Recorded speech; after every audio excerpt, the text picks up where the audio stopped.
profesi. Nama saya Muhammad Abdul Bikia Mas Rudi. Saya Insinyur Rizky Nuragani. Saya Nela Jasmine Zahra. Saya Zahra Yusuf Azhara. Di sini kami akan menjelaskan tentang kode etik konten kreator. Konten kreator merupakan sebuah profesi yang menghasilkan konten atau video yang kemudian diposting dan memiliki sifat informatif, edukatif, atau menghibur audiens di platform digital. Konten kreator tentunya memiliki etika dalam berprofesi yang perlu diperhatikan oleh para pembuat konten dalam pembuatan ataupun pempublikasian konten. Mari kita simak apa saja sih etika konten kreator. Pertama adalah seek the truth and report it.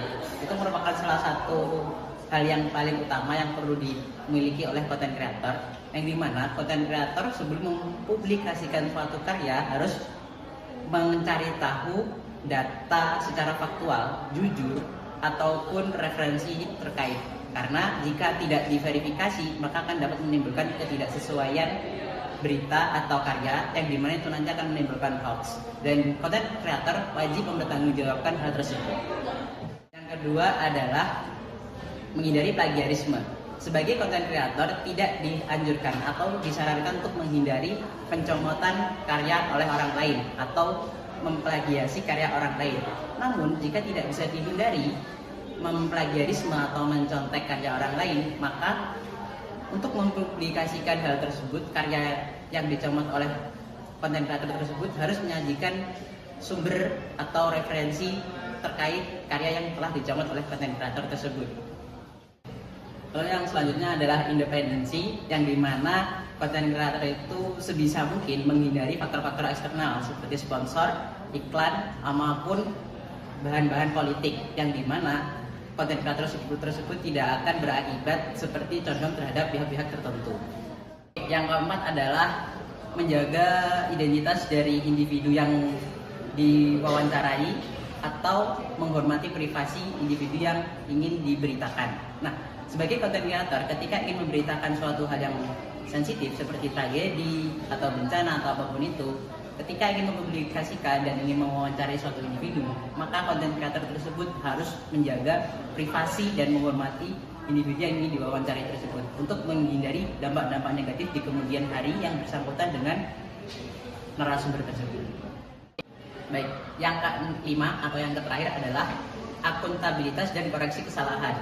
Nah, salah satu hal yang penting bagi konten kreator adalah mengkoreksi publikasi yang telah dibuat. Jika publikasi tersebut atau konten tersebut, karya tersebut memiliki suatu kesalahan dalam pembuatan, maka konten kreator harus wajib meminta maaf atau mengklarifikasi karya tersebut agar tidak terjadi dampak negatif terhadap masyarakat yang mengkonsumsi hal tersebut. Tujuan edukatif dan kepentingan publik. Salah satu karakteristik konten kreator yaitu adalah mengangkat isu, memberikan pengetahuan baru, dan juga membuka ruang dialog baru bagi publik. Berikut contoh pelanggaran kode etik konten kreator.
Dari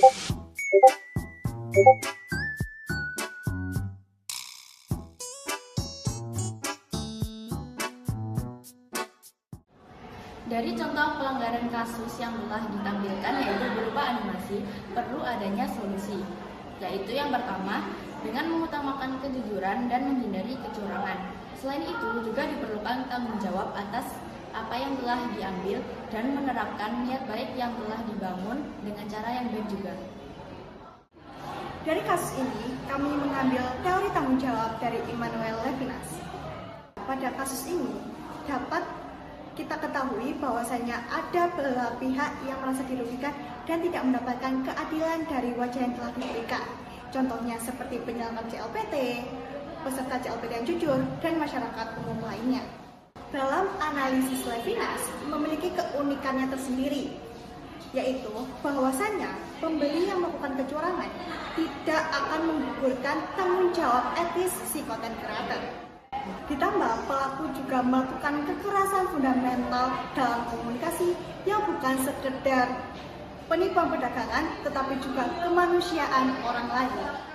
Kasus pelanggaran kode etik konten kreator ini melanggar UU ITE pasal 28 ayat 1 yang berbunyi, setiap orang dengan sengaja dan tanpa hak menyebarkan berita bohong dan menyesatkan sehingga mengakibatkan kerugian konsumen dalam transaksi elektronik. Sanksinya yaitu pidana penjara paling lama 6 tahun dan atau denda paling banyak 1 miliar rupiah.